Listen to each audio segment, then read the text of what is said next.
Welcome to the Fine Print, ladies and gentlemen. I'm your host, Caleb Teskey, and today I am joined by the host of the Deliciously Dope TV and Daily CHRONICLez podcast, Chef Rodney Lienhart in Michigan. Rodney, What's up? What's up? it's a pleasure to have you on here, sir. Hey, thank you. Thank you. I appreciate you inviting me on, man.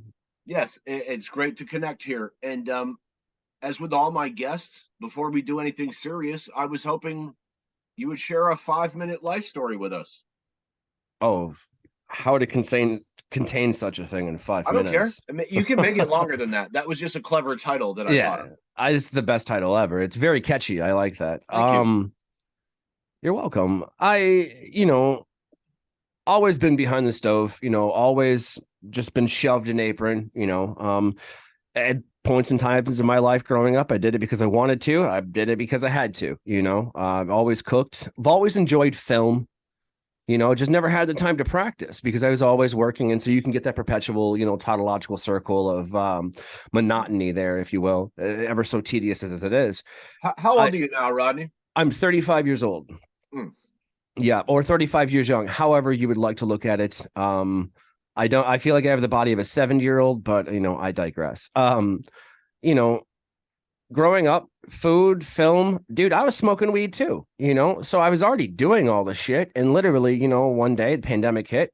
I was working as a private chef, for some people from Germany, and they obviously flew back home because COVID, a huge scare like that. They're like, we're going back, And it was unfortunate, but they took care of me. You know what I'm saying? They paid 6 months of my salary just because they felt bad. Cash. Wow. Who does that? So I was like, wow. Goodbye. Oh damn, still talking to him today. But anyways, but yeah, what do you do? I don't know the German word for goodbye. I'm not.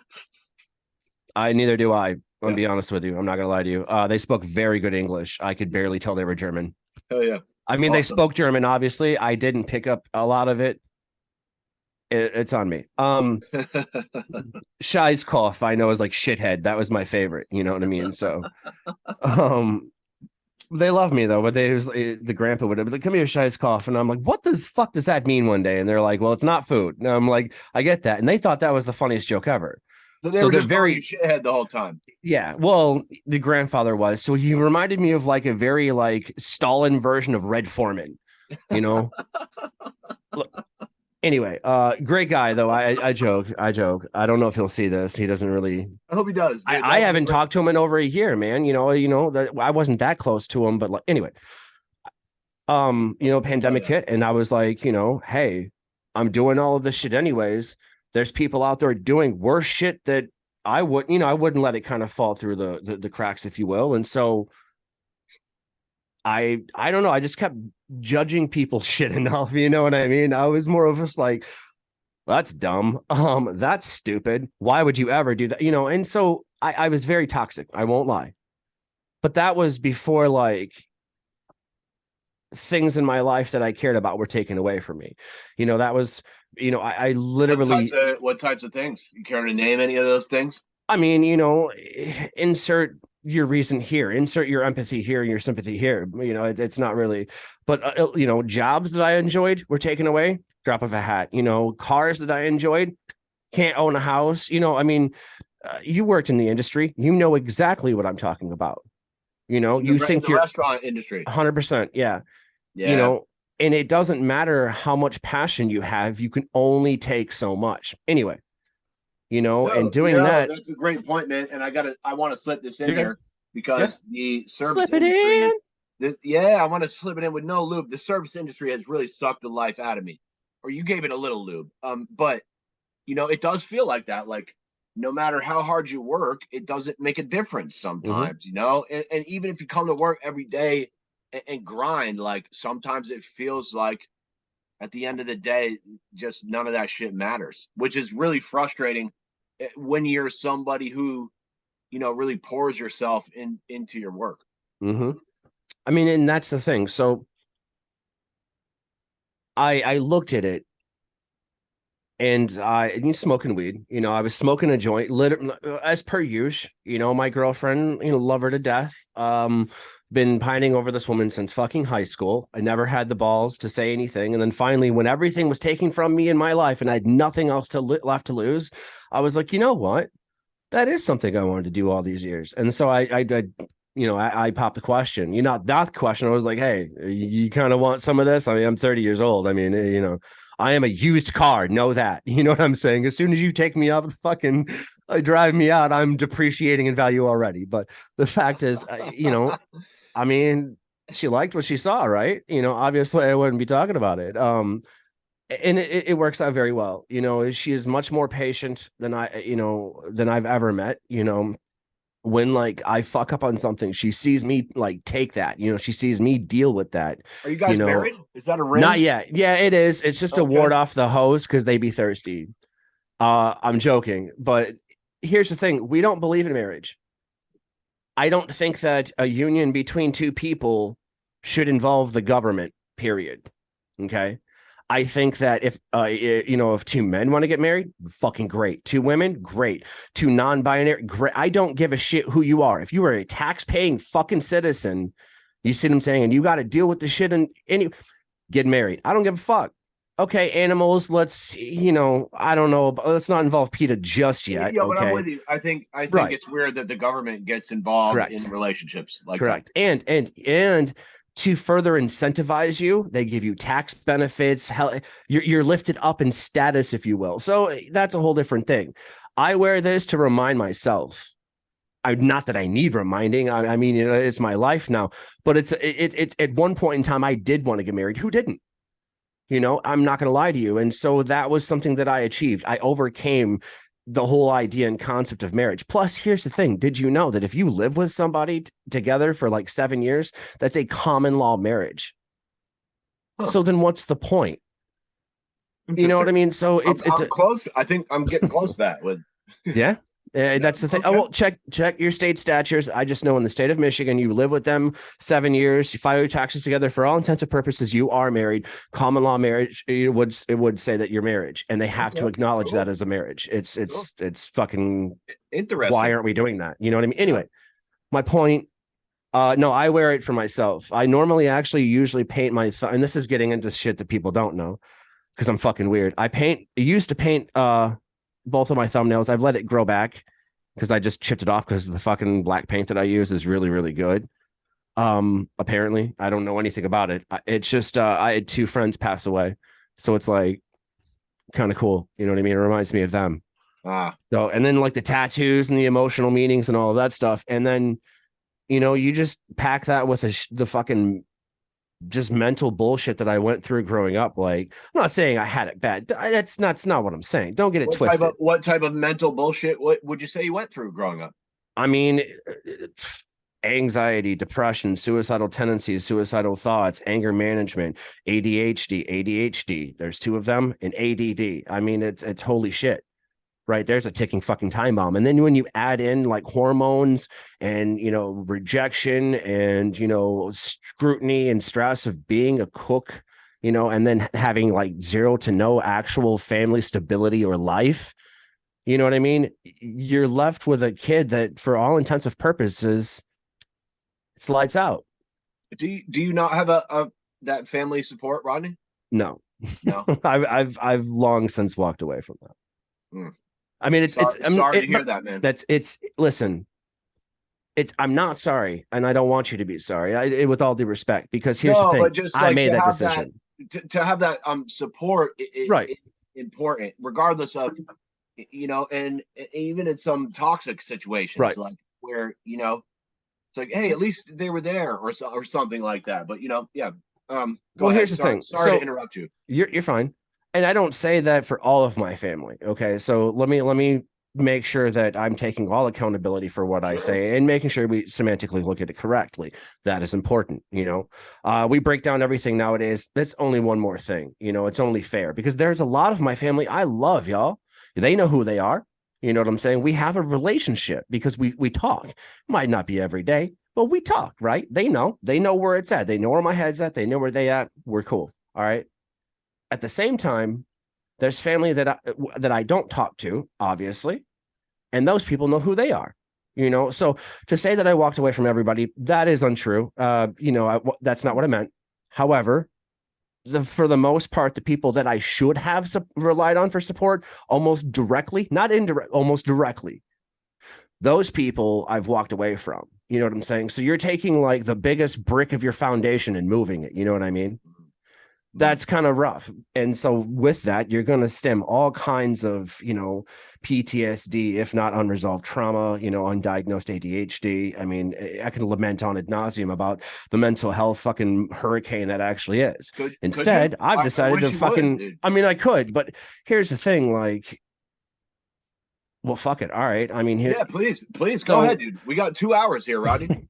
Go ahead. Depression, depression in a young man's mind is only exacerbated by the outside stimulus, meaning he's got an internal dialogue and a monologue going on at the same time. He's both the antagonist and the protagonist in the exact same story. The problem is he's also victimizing and condemning himself in the story with what's known as imposter syndrome. Imposter syndrome basically states that in a very broad stroke of imposter syndrome, you don't think you're ever good enough. That's insert that however to the situation. So in a young man's mind, he's never going to think he's good enough because of how, hormonal ladies are. Let's be honest. It affects that. The number one thing on a fucking young man's mind isn't his status as a chef. No, it isn't his status as a rap star. It's let me get the girls. I want the cars. I want that lifestyle. Right now, hang on. That doesn't match a lifestyle that a kid of that age should be having. But then you have different people with different lifestyles, to be honest. Okay. Instead, you'll have an 18-year-old who goes, yo, I want that kayak. I want to live by that river. So there's a spectrum of people, right? Okay. You take that melting pot and you throw it together, you mix hormones, inner dialogue with the protagonist and antagonist. You're not breeding anything. Then you look at what school really teaches you. Fuck all. That's the truth. They indoctrinate you to fucking work 9 to 5, look straight down, don't ask questions, and when you're bad, be punished. Well, here's the issue with that. You ain't teach me how to balance a checkbook. You didn't talk to me about house loans. You didn't mention shit to me about taxes. You didn't literally, they're like, you're going to need algebra. Motherfucker, are you serious? I mean, I know in quantum physics, algebra, but I feel you. Not enough for them to drive that in your head for 45. If you're a chef, dude, you don't need fucking algebra. Fair. Now, hang on. You're right. But to add to that, okay, to follow that, I was a cook. I still don't consider myself a chef. It's going to be hard for me to ever digest. I'm sorry. Did I fuck up the introduction? No, you're fine. You're fine. I've been doing it long enough, but I haven't been doing it consistently. That's the truth. So I would say at best a home cook, but chef would be appropriate. People acknowledge that you are correct. I'm just being pedantic. Sorry. Anyways, so at that same point in time, that's what my teachers saw me as. That's what everybody saw me as. You know what I'm saying? And here's the thing. Okay. Put a pin in that. Even at that point in time, let's say 2005, 2006, 2003, I'm not dating myself. I'm a millennial. It is what it is. Okay. You still had police officers, the general public, and just the overall view of cooks and people in the hospitality industry. They didn't get the fucking credit or the money that they deserved. You see what I'm saying? Plus, being, going full time to the workforce, already in a recession, it's not looking good. Now, anyway, people look at that as a hierarchy, whether they admit it or not. Okay. They look at you. Oh, you're just a cook. He's not going to be able to afford much. I'll explain. I got pulled over one night. I left a bar. I wasn't swerving. I actually wasn't drinking. And I swerved to miss a raccoon. They saw me leave the bar. I was dropping someone off, but I was kind of mad about it. Like I didn't, you can't get me for any, you saw the raccoon. I was giving them a hard time because I was pissed, man. The one night I decided not to go straight to the bar, although dropping my coworker off, I get pulled over. Right. And so, it got to the point where, I got a little combative and they had me in the back of the cop car and I'm just fucking screaming at them at this point. I'm pissed, man. I didn't fucking shove anybody, didn't do anything. And they're trying to do these charges and stuff. And it literally got to the point where a sergeant or someone else pulled up. I didn't really know. I don't really remember who, and said he goes, dude, just let him go. if we even lock him up, he's going to make more money in the joint than he is in the street. Just that he can't afford this. Literally, he can't afford this. What the fuck do you think that does to a kid who's 20 who hears that?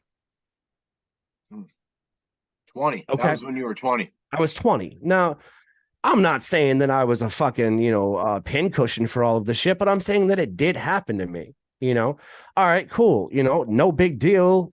I guess I can get away with petty crimes now, yay. But that even, okay, getting away with petty crimes with the police, if you will, allegedly, not to incriminate myself, but who doesn't? Anyways, it's the same as like being able to drink after 21. Like the hype is kind of gone.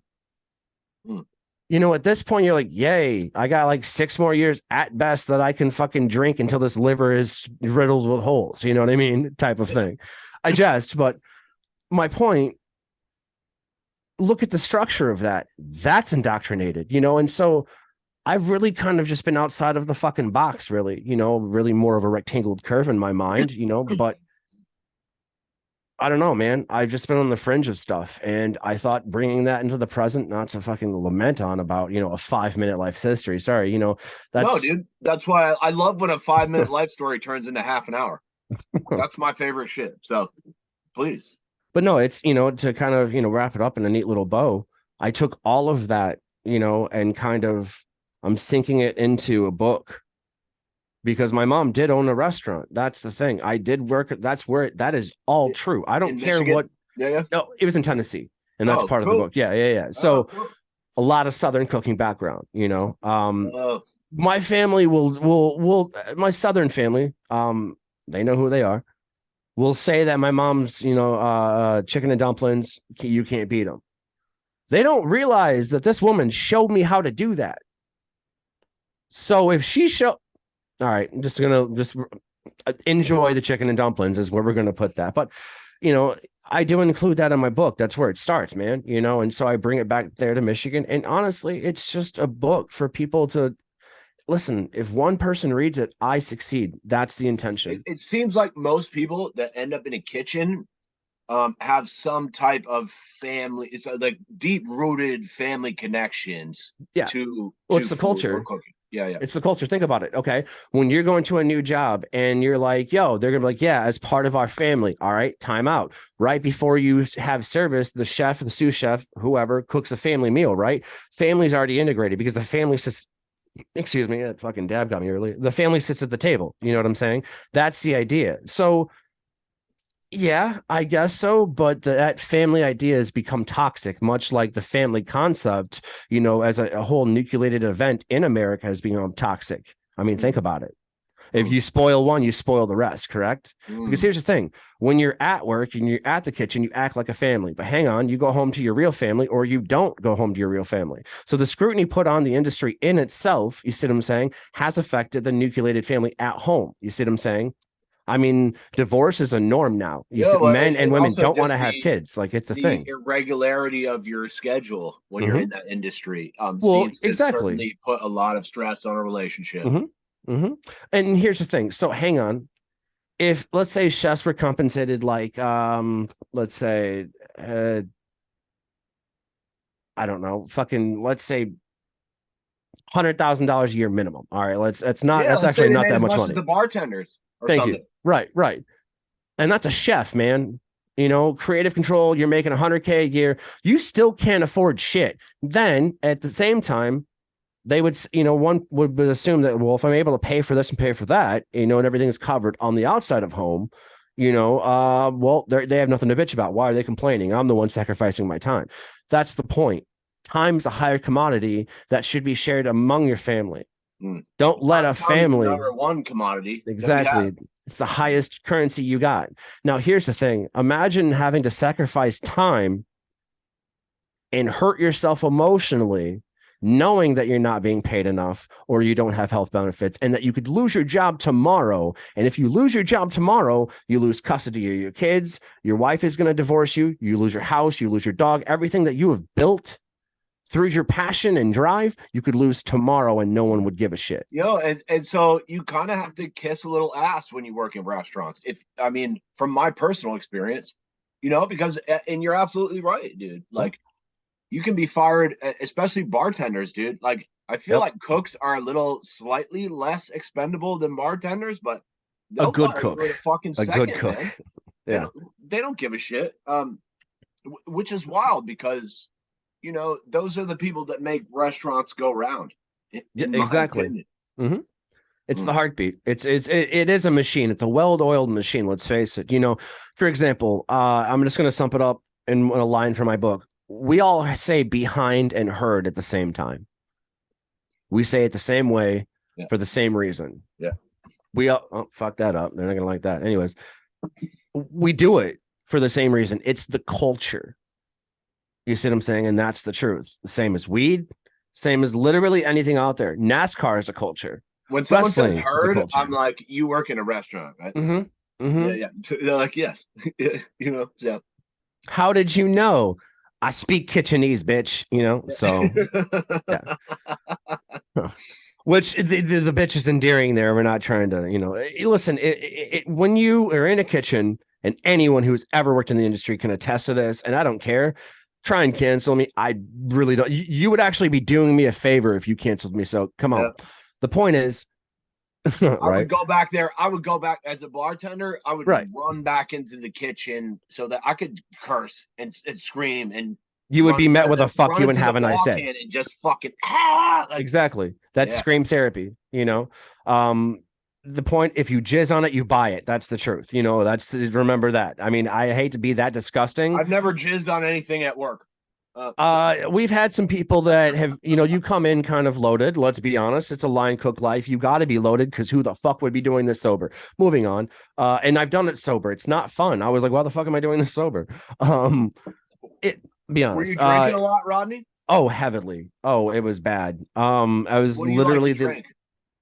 What do I like to drink now? Whiskey. Water. Oh, what did I? Yeah, but I was an Irish whiskey person. Yeah. I was gonna say you chefs are always fucking whiskey guys. Yeah. Okay. Cool. I liked my fine whiskeys. I would accept one if ever one was slid to me. I've saved up for a few bottles here and wasted more money than I should have on bottles there. And the truth be told, I used Jameson as a form of currency. It was to the point where I worked for a bar in Lansing, won't say the fucking name, but I made a decent wage, enough for them to get away with doing, and then on, the taxes, of course, but then I would be paid in-house, kind of cash. I would then turn that in-house cash into liquor deliveries. When I stopped drinking, I think my back seat had I think it was just shy of 80 empty liquor bottles, whiskey bottles. Yeah. Yep. And I take them to recycling at that point. I could have went and got money, but nope. I've been sober going on 6 years, 7 years now. I kind of stopped counting. I just started smoking weed, man. Forward's forward. Thank you. Do you time marches on. Do you feel like the cannabis has helped you in your sobriety at all? 100%. Yeah, no, I think, back when I was, 6-7 years ago, it's not really a fucking zinger of a story, but it's decent. Moved from Lansing to Detroit to stop drinking because if I was around the same people, So you left town because correct. of your drinking. Yes. And you needed a new environment. Correct. Okay. Because you are a product of your environment. You know what I'm saying? So I started anew out there, and almost, a few months in, I was still heavily drinking and I was going through it and I had a decent chef at the time. We left on very terrible terms because he's a piece of shit. So fuck that guy. Anyways, the point is I was working at a golf course and I stopped drinking. And then it was almost when I stopped drinking, everybody around me started drinking more. Well, they say that that's a very common thing. And it is a very common thing that when you stop using a substance, whatever it is, it seems like you withdraw from it, which is true because you stop using it. And then it seems like everybody uses it around you more. No, you're just hypersensitive to it. You see what I'm saying? You were using it the same. When you buy a green Subaru, you notice more people that have green Subarus or whatever. Correct. Yeah. Okay. It's funny. You should go straight to Subarus, but all right, cool. Whatever. Question Yeah. is, how do you know a green Subaru is in my driveway? Well, I'm just kidding. Do you have a green Subaru? I do actually. Yeah, yeah. So I was given two options. I wanted the black one because all black everything, right? But my girlfriend, as wonderful as she is, said that we should get a green one. So I told her, no, I want a black one. So we ended up getting the green one. I'll tell you, I've never been to Michigan, so that was just a lucky guess. Yeah, no, it's all right. It's all right. I mean, shit, Google Maps my house. Maybe I'm psychic. I'm at the point where, like, listen, I don't need followers and I don't need views. You want to know why? The government's watching me enough. There you go. I mean, if people are like the government's spying on you, and then you log into TikTok, I don't want to hear you complain. You know what I mean? That's or you rant on Facebook, about somebody's hair color because you don't like it like, or I whatever. know they're watching me, and I don't Exactly. bitch about it, Like, 'cause I okay, talk at too this much. point, Yeah. I'm not worried about my biggest fans. I love those people. I do. I have a lot of fans. It's fucking weird, but I'm not worried about any of that. I am worried about my biggest fan at the CIA because I've said some shit that fucking should definitely have me under investigation, only because it's what they're doing. That's the truth, So it's like whether you want to talk about corporate cannabis or I just listen. I have an anarchist mentality that does not make me a threat. I do want to talk about corporate cannabis, but it does. You know what I mean? Well, yeah. Let's talk corporate cannabis. What do you want to talk know? about it? I mean, what's the what's your lay of the land up there? Your sit rep up in Michigan. How's the environment? What are we looking at? I mean, I've heard people tell me they had one of the best programs at first, but some certain rule changes recently have maybe opened it up to some bad actors. And I'd love to hear your thoughts on it. So I'm just gonna sum it up in a nutshell, just so people can, and then I'll elaborate off that. But if I had to sum it up in 2 words, it's fucked. So just know that. I mean, when does it ever work out for anyone, really? Okay. That's the trailer park bubbles analysis. It's fucked, bud. Yeah. It's fucked, bud. Okay. Yeah. Yo, that was better than mine. Yeah. Well, we watch it for fucking 20 years. I have a friend that's on the show. I mean, damn. What up, Jacob? You know what I mean? He'd be Jacob? A good person to talk to. Yeah, Jacob Collins, the bam. That's my dude. I've been trying to get fucking Randy. I knew a chick that knew Randy, and word. Okay, cool. We'll come back to that. Yeah. So on, great please, guy. Sir. I don't even remember. Oh yeah, the climate. So I don't know if you've heard of. So okay, they technically don't exist anymore, but they do. So this is what people don't fucking understand. Okay. Michigan cannabis, period, was built on the backs of the medical program, which was built on the backs of the caregivers. Okay. That's important to know. That is line one. Everybody, corporate or not, will admit that that is the starting point. Okay. It technically wasn't, but that's a whole different. There was a history before that to prove my point. Monroe Street Fair, Hash Bash, Rainbow Farms. Google those, look those 3 up. That'll show you Michigan's deep-rooted fucking cannabis history dating back to the 1960s. Moving on, okay? Moving on. That we don't have time to cover all that. That's why I say Google Rainbow Farms. We'll bring you back later, Rodney. That's fine. Hell yeah. Once you get past that and you get up to, let's say, 2008, 2009, 2007, 2008, 2009, that's when, medical cannabis happened in Michigan. There's a lot of people who became caregivers that the government straight up raided. They went to prison because, well, fuck you, do a little time, right? It's very similar to a crime boss in London becoming an informant under a surname and going that whole fucking rock and roll. Like, yo, give them some time and put them away to teach them a lesson and fucking fealty to the system. So that's the truth. They were raiding a lot of caregivers in Michigan. Medical caregivers. Correct. That were legit. No. Because here's the problem. State-wise, you're good. Oh, but the federal, you're still illegal. However, the federal government said they weren't going to aggressively prosecute these types of They didn't say that in 2007. Oh, this was way before that. Yeah. Okay. Cool. Hang on. Yep. That's not what you should be concerned with. What you should be concerned with is in 2001, after 9/11, we know, okay? They enacted the Patriot Act, okay? The Patriot Act militarizes police. Oof. Yeah. So then you I fast wrote a forward to lot about that, 2007. man. Yeah. So if you take 2000, this isn't a conspiracy. No, this is They're well admitting documented this. fact. Yeah. So I'm with you. So span years of planning, years of watching, years of waiting, years of just sitting back. Okay. They got a taste of getting away with it. And we'll talk about Ringable Farms because that's the key. That powder keg. Fast forward 2007, 2008, these people are getting raided. They're doing everything legit, by the book, but they're being told do this, and that's what they're doing, and they're still getting in trouble. It's entrapment. Okay. Moving on. A decade later, we get recreational use. All of a sudden, the federal backs off. Okay. The fuck?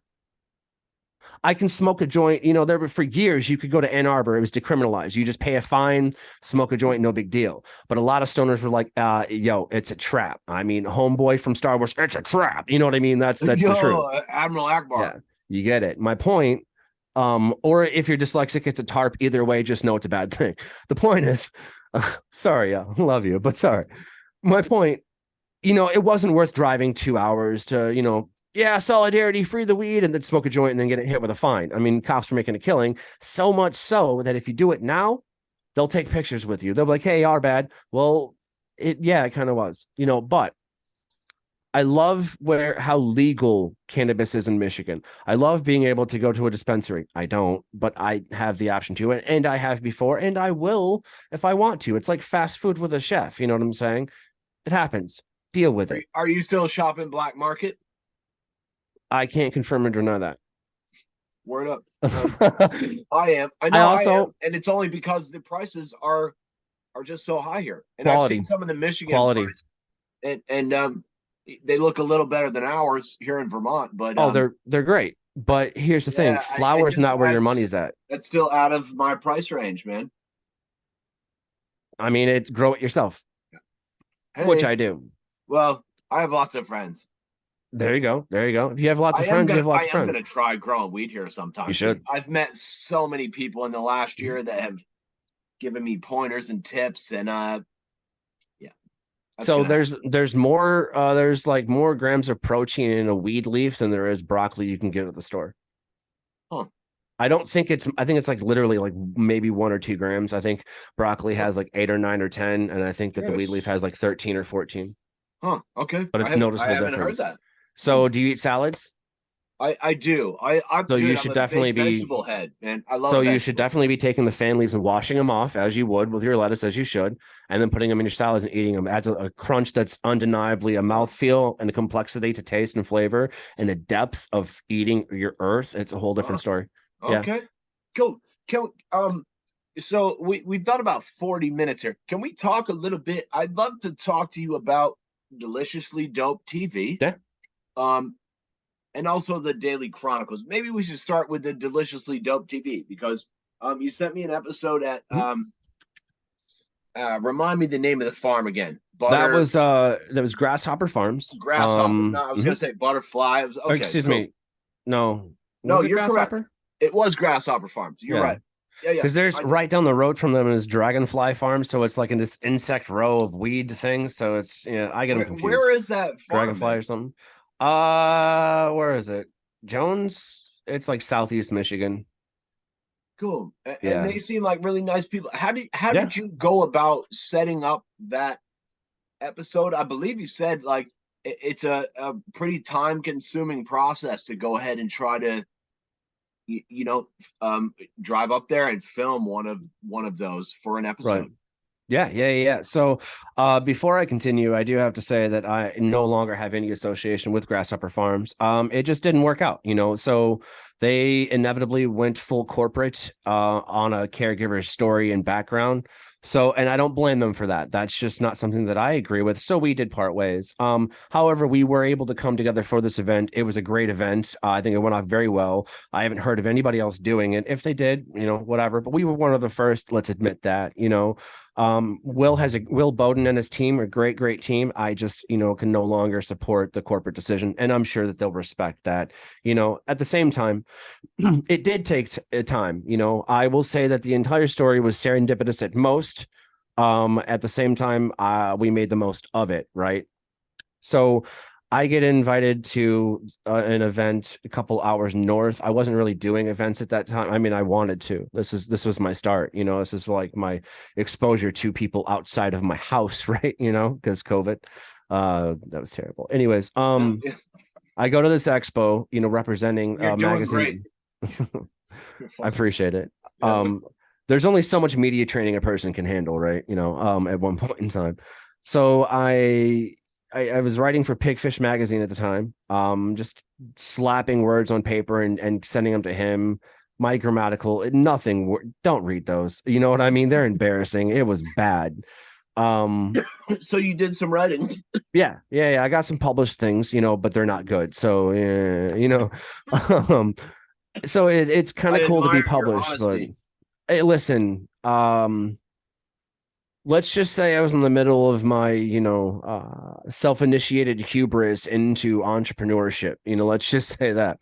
All right, you can tell. I've studied a lot, of online writing courses. I went through the cathartic, moments of writing down something really cool, reading it, and go, "That's fucking garbage." But don't delete it. Keep it, but just fuck it off somewhere, right? Yeah, there's pages. I think I have like 90 tabs of just random ideas because I'll get a random idea and I'll type it on my phone. And the cool thing about having an iPhone, being a fucking business is you can cast to shit and like your little network is dope as shit. Anyways, Yeah, um, yeah, yeah, yeah. so I get approached at the expo by Will Bowden with Grasshopper Farms. He's like, "Oh my God, I've heard of you. I've heard of your podcast." He's like, "I'd like you to do an episode of the podcast," and da da da da da. At first, it was just a podcast. And then I was like, well, I actually have the show, and you guys would be a great pilot episode or like a great episode, or whatever. He goes, wait, what? I'll go, yeah. And so then I explained to him, what I wanted to do in confidentiality. There were NDAs in place. You got to do the shit right. I mean, you got to look halfway legit, right? Um, so thank you. Oh, drinks incoming. Wow. Right. Just agua, just agua. I need a drink. Person. Shit. Yeah, they're great. Teach me how to Yeah. get that. Yeah. So I talked to him about, he was very excited. We signed some contracts. I go out there and I visit, because obviously I got to see what I'm getting into. Because when a person says, I have 20, he goes, I have a license for 20,000 plants. I'm thinking, bullshit. No one can afford that. Okay, hang on. I was like, there's no way. There's no way you have the room for that. There's no way. There's no way. So I go out there. Shortly before I go out there, I then learned, okay, yeah, it's not 20,000. It's only like 5,000. But still, that's a lot. I've never seen 5,000 fucking plants. Have you? I've seen 20,000 CBD plants, but I've never Fair. seen 5,000 like legit THC weed Yep. plants. But Yep. yeah, I have seen some. Yeah, the first 20, time it was I like went up to 23 trim, different strains, all yeah, kinds of, the crazy first shit. time I went up So to trim for them, I was just blown away. I was like, "What mhm, the fuck is this?" mhm, It was like an endless field of. It was amazing. mhm. Yeah. So I get out there. Took some footage, took some ideas. I to set a tone. You got to do your location. So I'm doing it by the books. Told him what I wanted. He goes, done. How much are we talking here? And so we exchanged, information and everything, and we went from there. That's when the brainstorming, okay, it's set. When do you want to do it? And they said we want to do it the same day that we're going to be doing like an open house type of thing to the public. So they get pushed. It was like September or something, I think. It was hot as shit. It was extremely hot that day. Like I thought it was going to get rained out. I thought we did just done Oh all shit. this work. It's going to be, downpour. No, no, no, no, no, no. How far did Not a you drive cloud. to get out there? It's like 2 hours, 2.5 hours for me. Yeah. Yeah. So here I am, entire And you team at tow. got out there, you thought it was gonna rain. Well, it's actually worse than that. I'll explain. So if you're familiar with Michigan, I'm going to say some cities as landmarks, and that's going to give you an idea of how I put this together. I had hired a catering company slash, additional chef to spotlight and to cook a meal or a course on this entire thing, from Detroit. Those two are from Detroit. Then I hired another chef from Grand Rapids, and then another, catering cook, person doing stuff from Thompsonville, kind of up in that area. So if you look at that, that's 1, 2, 3, 4, 5, 6 different cities all pulled together at one, done via the internet. I've met these people. Those are people you just met online. I pulled it together. Okay. I streamlined the process. Okay. They all got paid. Kind of like we're doing right here. Correct. They all got paid and compensated for their time. Okay. When I get there, the person that everything happens, chaos, right? The person who was our cooler and things like that, there were people late, certain things weren't up to par. I learned my motherfucking lesson, let me tell you. Okay. However, it didn't affect the overall production. It didn't affect the fact that we just cooked a meal for 100 people, sold out well in advance. Okay. I don't know if they charged for it. They should have. If they didn't, if it was free, regardless, it was sold out months in advance. We had to add more chairs. Yeah. Okay. We had to add more chairs to it. All right. And even though it didn't turn out as great as I wanted it to, because my level was a whole different, trust me, at this point, it's even higher. But even with the mistakes that we made one hell of a production. However, it is not fair to me, not having walked away from that financially. I spent my own personal money on this as well. I lost a lot of money. This was my investment. Okay. So having, being affected from certain things from that day of unprofessionalism, I decided not to use that as a pilot and just it go unpublished. So it's a sizzle reel. This is a concept. That's what we can do. That's what I want to do. Now, the best part is, as far as I'm aware, that is the only time that anybody has cooked a meal in a field surrounded by 5,000 fucking weed plants in the state of Michigan. So there's always a first to something, right? And how did you connect with those guys? Did you know them previously, or did you just sort of reach out when you were trying to put this project together? So, a mix, a little column A, a little column B. I connected through some, networking and shit like that. You're an Archer fan too? I mean, who isn't, right? Okay.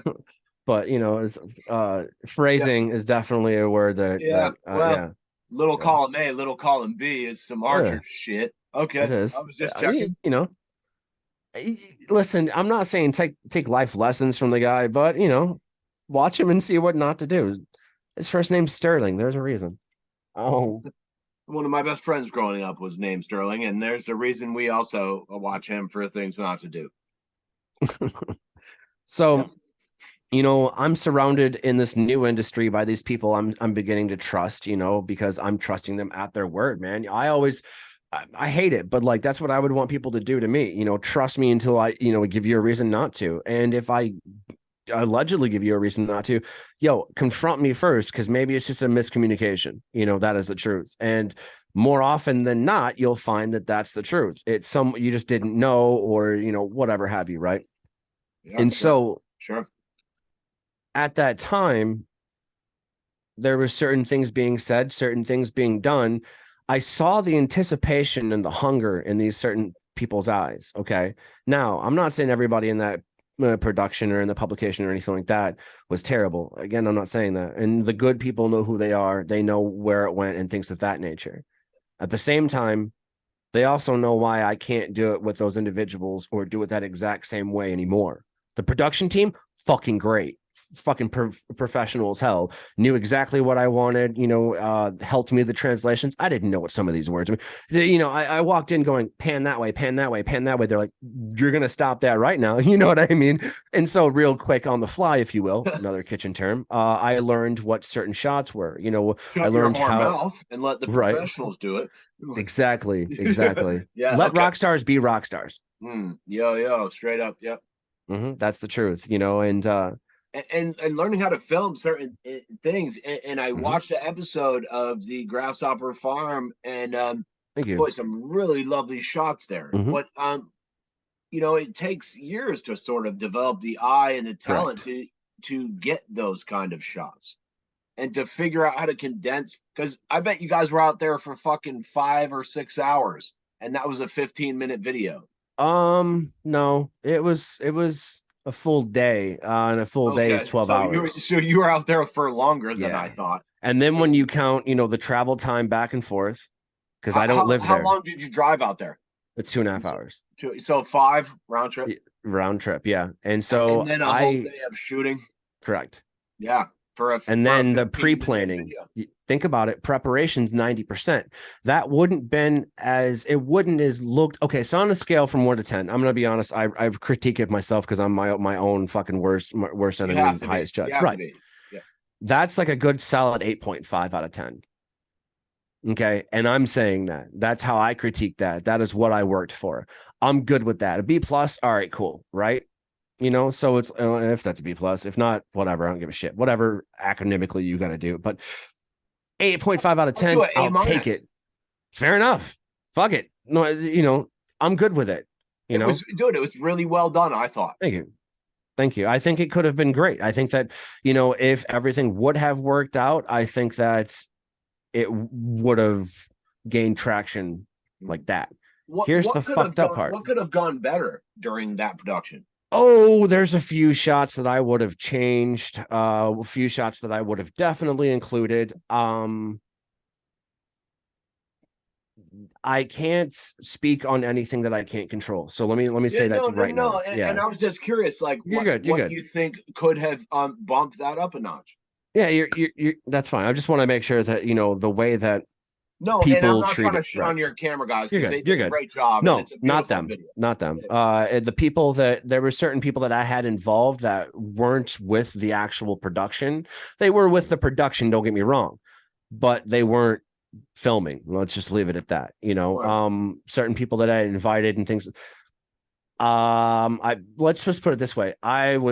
I paid for services to be rendered, and those services were not rendered, although those people said that these services were rendered, but they weren't. That, you know what I mean? And the best part is... And it seems like a big project that you kind of put together here. 5 hours of driving, and, I imagine the organizing... organizing all the pieces to that puzzle to get there on the same day and make sure that the owners are there and you can get all these interviews. That's not easy to pull off, man. Guess how many people plan that? You? Yep. Yeah. I guess that because that's how I plan all of my shit. I'm not trying to be pedantic. It's not a controlling nature. I will prove my point. Did it get done? Yep. Did it get done competently? Absolutely. Did it get done professionally? You bet your ass it did. If I were to take that video right there and pitch it to a major network, there could be some traction. Yeah. I will go as far as to tell you this already. People of certain major networks, not naming any, have already seen it and they like it. They said, and I quote, network, well, it's not fucking terrible. Now, is it? That's exactly what they said. Yeah. That makes you excited. When you hear that from this network executive, from this person who on their fucking paychecks, that logo is there, right? When that person goes, well, it's not fucking terrible, is it? That's the biggest compliment I've gotten in years. And the trailer you sent me was, I thought was really lovely. Like I remember yesterday or the day before when we spoke, I asked you to send me some shit that you're proud of or something. That trailer was really lovely. The shots of you like pushing the knife along the block or the bruschetta like coming out. Yeah, man. Like, I think you've got the foundation there for something that's pretty solid in the culinary world. And you've got these connections with the cannabis world, which, I've been covering a little, but like as a chef, like you don't need that to do a show. But also I appreciate what you are doing with it. Yeah, Thank you. I get challenged all the time. And that's the interesting part. So people are like, oh yeah, well, let's have a cooking competition, for camaraderie. And I'm just like, you realize that competition and camaraderie are two conflicting ideologies, right? Huh. And when you say that to them, they're like, oh, you got, or whatever. And it's just like, dude, I watch them do this. I can't condone this. I cannot condone this as a professional cook. I didn't say chef. I said professional cook. That I would never send out of my kitchen. What the fuck is it? Why are those dollar store dried herbs in that shit and you call it authentic? Let's not do that.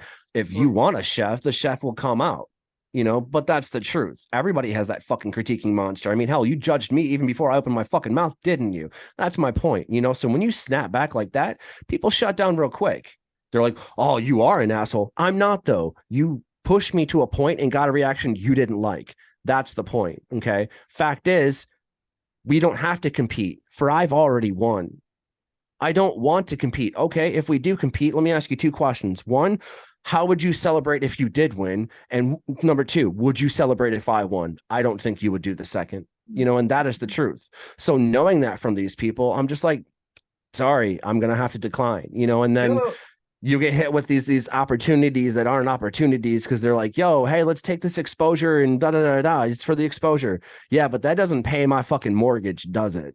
Yeah, but here's another thing. Like, it seems on TV right now, there's a lot of cooking shows that are just strictly based on competition. Correct. And I think that a lot of those shows kind of remove the love from it, where it becomes this very cutthroat thing. I disagree.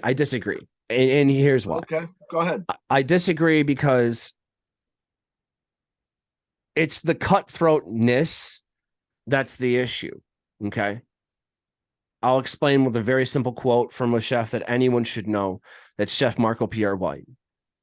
In order to know how to eat, one must learn to wait. You see, so for one to learn how to know how to eat, one must learn how to wait first. Don't quote me exactly. No, I like that. That's the idea. I've never heard that before, but I like it. He is the chef responsible for Gordon Ramsay. So we're going to listen to him. You know what I mean? Yeah. Great guy. Okay, great guy. Fine. Marco Pierre White. Well, he's not. He admits I was toxic, and that's the truth. That's the journey. Any good chef openly admits I was a toxic motherfucker back then. And there is a lot of that sort of in kitchens that I've seen. Okay, cool. It's the lifestyle, right? So getting beyond. I mean, look at it. Gordon Ramsay. I mean, he is one of the angriest chefs known in the world. Okay, he's not screaming anymore, is he? You notice that? He's different shows, but that was mostly a TV act. Because most of it was, he was very nice to the kids. Correct. And I thought he was very uplifting and really helped those kids maybe build their confidence. The only reason that the kid show exists is to balance him out so he didn't get more hate. Think about it. I mean, the producers are like, yeah, but you're just going, it's too good. Boy, Gordon, that's an it's too good. Theory there, Rodney. Yeah, okay. I hadn't thought about that before. Just saying. Okay. Would you say no to having two shows? No. So exactly. I mean, and they're like, oh, well, let's do a kids cooking show. And then it's born. It's totally new. They tried it out. It's successful. MasterChef Junior. It's great. Overall, I'm not bitching. I'm just saying kind of sus. Moving on. Putting weed in food was the overall concept. I wanted people to see how it's done. You know what I'm saying? See that it is normal food. See that you can infuse anything. You can eat next to the plants and you can breathe in the air and it's actually good for you. You know what I mean? You're not going to get high. I wanted to show people that they have a good time, So, I mean, weed's harmless. It's medicinally beneficial. You smoke it and don't give a shit. You smoke, eat it and don't give a shit, just be responsible with it is kind of the overall idea. But I also wanted to bring together an amalgamation, concentration, a stock, if you will, of flavors, and that flavor being the overall cultures combining, meaning I wanted to do it in kind of, an intrinsic, cinematic tense, to give a scope and a little bit of tone and things. I wanted the story and the plot to kind of run side by side, not to get confused with each other. I wanted, overall the production to look great. I mean, honestly, all of my needs and wants from that professionally and cinematically, and just, the biggest thing I've ever done. I holy shit, I'm grateful from learning, first and foremost. Secondly, I've exceeded those, and so I kept pushing the level because I started believing in myself, and not just believing in myself. I believed in others, I mean, yeah, I could have shut down and stopped doing everything. when, you know, people didn't believe in me, or you learn that this, once you walk out of earshot, that people start talking. And that's the truth. Let them. Let them. And can I ask you about this? Because you said this on the phone. You said people confuse plot with story. Yeah. Yeah, they do. So the plot is, in any good sense of storytelling, the story is important. There's a general story that you want to tell. For example, any children's book, literally, I shit you not, can explain a story and plot better than most directors out there. Let's be honest. Game of Thrones ended terribly for a reason. They should have just fucking read Give a Mouse a Cookie. Anyways, season 5, they should have just stopped there. That was good. My point. Okay. Yeah. So yeah, but you're right. So let's look at it this way. Okay. The story of you know, my story, right? We know what happens. We know where he came from, what he did, where he plans to go, and how he plans to get there. Okay. There's your that's your story. Okay. The plot are certain cinematic things or nuances or happenstances or situations that drive the story forward. They're manipulated. The plot is manipulated. Let's be honest here, in order to drive home a narrative that is the story. Very well said there. Yeah. I try. I like that. Rodney. Let's see. I'm getting to the end here, and I gotta piss like a motherfucker. But let's see, dude. Have you ever been a victim of the war on drugs? I mean, have you ever been arrested for weed or anything like that? Yeah, I have, but nothing came of it, because here's the thing. I would make more money in the system, because here's, in the state of Michigan, it costs about $60,000 is what, you know, to keep an inmate. They have insurance policies on you that are well and far exceeding that in the private, you know, prison systems that we have here in Michigan. 60,000, dude. Yeah. Yeah. Man. Yep. Okay. No, that's what you would make in prison, actually, just working with them and doing everything and lying in wait. And because here's the thing, a lot of prison just teaches the person patience, and they have all the time in the world to sit there and learn their rights and get the fuck out of there, you know, and a lot of them do. It's a rotating door policy, but the problem is you're headhunted until you get there. So it doesn't become, you know, you versus the world. It becomes you versus the system, the exact same system that was supposed to protect you. So what happens when you're too poor to be arrested? The United States Constitution says if you're too poor to be arrested, they can't arrest you. So think about that. So if 60,000 is the number and the idea that gets you arrested, and you don't make $60,000, what's the point of them arresting you, regardless of age? Another interesting point there, Ron. But at the same time, I wouldn't say war on drugs per se. That was probably a good second. A good first would have been the fact that I quote unquote fit a description. Yeah. Well, I would consider it a war on people more than a war on drugs. Yeah. Because I agree. It's a war on what you're allowed to ingest into your own body, which I believe is a decision that adults should be able to make on their own. Well, let me give you a little bit of contrast here, okay? A little bit of hue, if you will. The United States just redid the FDA regulations on the food and shit. And the food pyramid, at the top of it, they put Lucky Charms. Okay? Hang on a second. We're not done. Let's just talk about Fruity Pebbles. Let's take the marshmallows out of it. They didn't do anything wrong. I'm joking. Fruity Pebbles. Well, the first, 3 ingredients and things, whatever have you. There's fucking sugar. Okay, so the interesting part is sugar is in damn near everything, whether you like it or not. But if you don't put it in there, it's not in there. That's how that works. Fake sugar is not helping you either. Okay. Sugar is being pushed better than the protein of an egg. Now, hang on. Now notice what I said there. Cereal, mass produced, more mass produced. We can make that more than we can make eggs. Okay. Is now cheaper than eggs. And they put it at the top. They're like, you should really eat Fruity Pebbles. Frosted Mini Wheats was up there. Hang on. At the top. Yeah. That explains why eggs are expensive now, right? Well, I mean, also like, the government subsidizes a lot of those industries for like the grain Yep. industries in Yep. America or corn industries, Hmm. which I feel like form the basis for a lot of cereals, which helps them keep the prices lower, Hmm. which, undercuts a lot of other people that are growing products in a different way.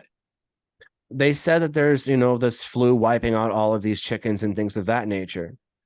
Well, hang on a second. There's also, and no one's talking about this, but there's also food distribution plants being blown up. Arson just happening. Yeah, I've Okay. seen some of those stories. So if that is the case and those are happening, it wouldn't be a far stretch to also, or a conspiracy theory, even because it's happening, that the government would take out an aviary, that's the truth. So I look at it this way. I'm not too fucking stressed about it because you know what I pay for eggs? Because it ain't no $10 a fucking dozen. I pay less than $10 a dozen. And you know what Yeah, I I get? pay like 3 or 4. That's what I pay. Yeah, right around there. I give a little bit more as a tip. So overall, it's about Yeah, 5 or 6. sometimes But I do tip my fucking egg farmers too. Yeah, that's my point. I do have an egg farmer. My neighbor right there, when she has chickens, she doesn't have them right now. It's kind of cold. She took them inside, but I'll I'm get, going for I'm going for a walk go with get you. it. Go I'm get it. still listening. Yeah, You're yeah. all right. But I go get my fresh eggs there.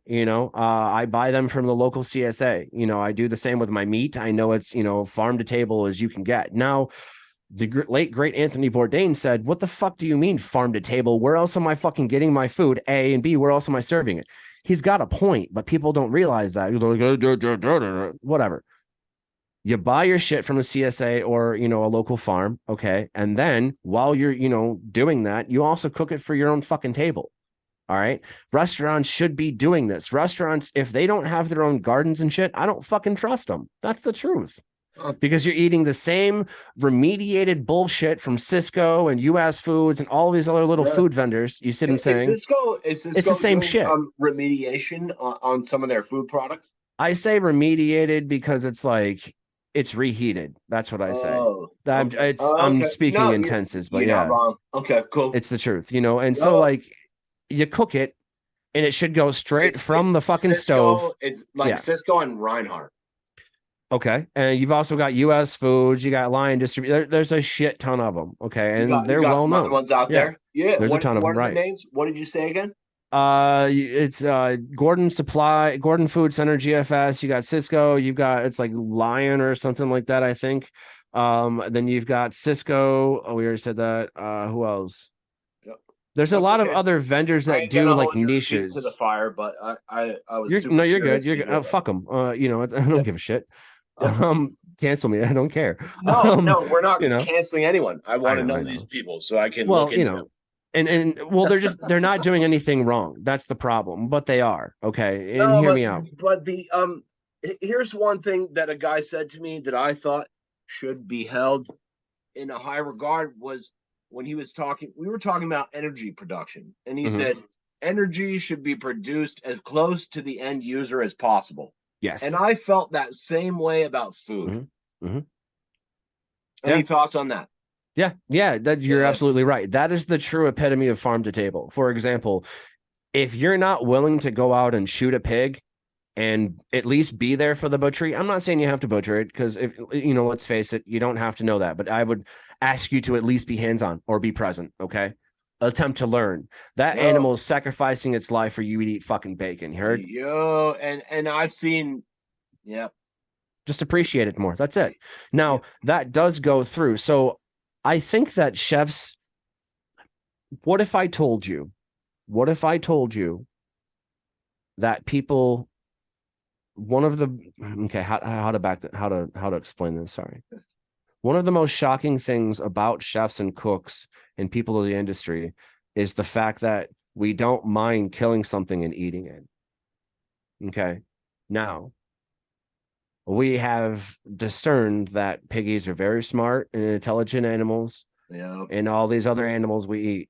Okay. There is a list. Some people start falling off at certain things, burger, chicken, and then keep going, fish, and then you just keep going. Okay. Certain people fall off it. Some people would ride all the way on to the forbidden fruit itself, human flesh. Let's be honest. Some people fucking, if it was on a menu, they probably wouldn't say no. Okay. I would try. Holy shit, Bev, like what the fuck? The point is there's no Bev. I was just a euphemism. Anyways, there was some, never mind. So yeah, right. But that's the point. So we have no issue. And there's a lot of people out there that hunt too. They'll shoot a deer, they'll kill a rabbit, coming from a background, coming from that kind of nature and knowing how to decently, I mean, I haven't butchered an animal in a few years. Let me, practice. Okay. Let's be honest here. But, I have no problem knowing that that animal has died to feed my family or to feed, my friends or to feed something. So there has to be, respect paid. Also, you got to show that level of exactly. respect, I think, because dude, and I got to tell you, some of my friends that I know that hunt, it seems like they just want to kill stuff for the sport. And I don't respect that. No. I respect that you need to eat. However, I don't respect that you're just. It seems like some hunters just are itching to kill, and I don't like that at all.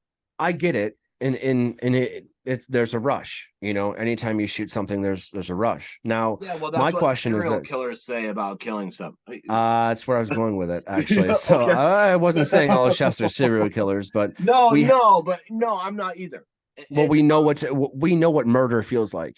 Yeah. So, and that's the truth. We've all seen that picture of the chef being walked away by a cow and a chicken police officer with a knife and blood in the bag, and that's the truth of it. Butchery is a part of the chef life. It's a part of the cook life, whether it's simple, just taking the skin off of a fish or deboning it for a fantastic, pan-seared cod. Cod is fucking lowest, but or breaking down an entire fucking, rib cage for your tomahawks, and shit like that. So it's like, if you're breaking the shit down, like there's a whole spectrum. There's barbecue competitions for millions of dollars. That's just barbecue. All right. Now, since that exists, everybody expects that, oh, you're a chef, so you should know. I don't fucking know how to barbecue. I mean, I could barbecue. It's not hard. I mean, there's a science and an art to it. Don't get me wrong. But what makes you think that I automatically know how to do it as good as, let's say fucking, I don't know. Around here, there are certain different skill sets. Correct. That ranging from point. Using a stove or an oven to using an open fire pit to using a fucking, like a brick oven, all of those require different skill sets. Is that fair? No, that is absolutely fair. That's why, in acknowledging that, thank you, is the difference between a sous chef, a line cook, dishwasher. There's different nuances and different hierarchies because they are different positions. If I'm having an issue with a line cook or I'm having an issue with someone in the kitchen that I'm overseeing or whatever have you, you're going to be doing dishes for a week. It's not a punishment. It's an attitude adjustment. Okay. If I've fired sushi, I've left jobs. I've left people, because I've looked around and you see things aren't going to change. You've known it long enough to know that these people are ingrained. There's no changing this. That's something I've heard a lot, especially in the restaurant industry. You don't leave jobs, you leave people. Right. Yeah. But here's the thing. No one would have said that 10 years ago. They would have been like, just keep your nose at the fucking cutting board and doing that. And so like, you can only do that so long though, before you sacrifice in your own personal dignity. I got fucking sick and tired of pulling splinters out of my nose, dude. I jest, but it's the truth. There was a few times that, in the middle of my career that a very gung-ho and overzealous chef would puff his chest. And since I was the new guy, ask me to do all of these, go get the bacon stretcher and things of that nature. So I answered with smart ass comments and little nuances, but I did exactly what he told me because you always listen to your chef. That's a respect you pay. Okay. Yeah. Even if it means embarrassment. Yeah, but you can still be a little bit of a smart ass. I did. He told me to get air samples and I was like, okay. I've done it.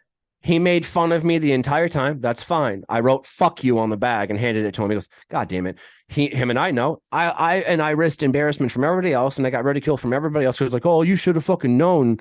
Yeah, I did know. You didn't read the fucking bag, did you? No, but That's my point. how did he feel about it? You wrote "fuck you" on the bag. I bet maybe he thought that was a sign of respect. Well, here's the thing. He knew that I knew what I was doing. Okay, because the area that he told me to go get an air sample with, what you had, we actually had to drive a golf cart to get there, and it was in the back nine. Nobody saw it, so you could smoke a cigarette. I got to smoke a couple smokes when I was out there. I didn't give a shit. I saw it as a cigarette break. And I came back after I washed my hands and, and all of that and do it every sanitary, right? And I hand him back a bag of the air that he wanted that said, fuck you. I could have just stood outside the door and he knows that, but he watched me fucking do it. And he goes, okay, all right, cool. And then when he asked me for the bacon stretcher, I put a fucking wooden spoon, labeled it bacon stretcher, and handed it to him. Because here's the thing, it is a bacon stretcher now. That's what it's labeled, correct? Do you want me to date it? That's the point. So when you clap back to these people that try and puff their chest, they got nothing. They're the ones that are alcoholics. They're the ones that are losing their wife because they think that, a funny joke is, watching a man beat his wife. It's not a funny joke, man. But the environment in a kitchen is very much like that, True. like it feels like it to me. Like True. my first job was washing dishes. Yep. And in my first dishwashing job, there wasn't even enough room to get the rack into the dishwasher without having to tilt it. So we would have to tilt the fucking rack, and you would always be dropping cups and smashing them, and the cooks would laugh at you. Right. Oh, play. Yeah, let's go. Oh, you fucking idiot. It was a rite of passage, Yep. And I didn't realize. If you see China on your paycheck, you didn't win a trip. Like, yeah. Yeah. I used to say that because, here's the thing, like, as a discipline, and here's what I would do. And this is something that happened to me. I had to pay for some nice place once, and you should never have to. Sorry, that was funny. But that's the truth, fucking. I was trained by a French chef. He spoke very good English, but he was French, and he started teaching me nouvelle cuisine. Nouvelle cuisine is a modernistic spin on traditionally French, but kind of mix and melody of everything.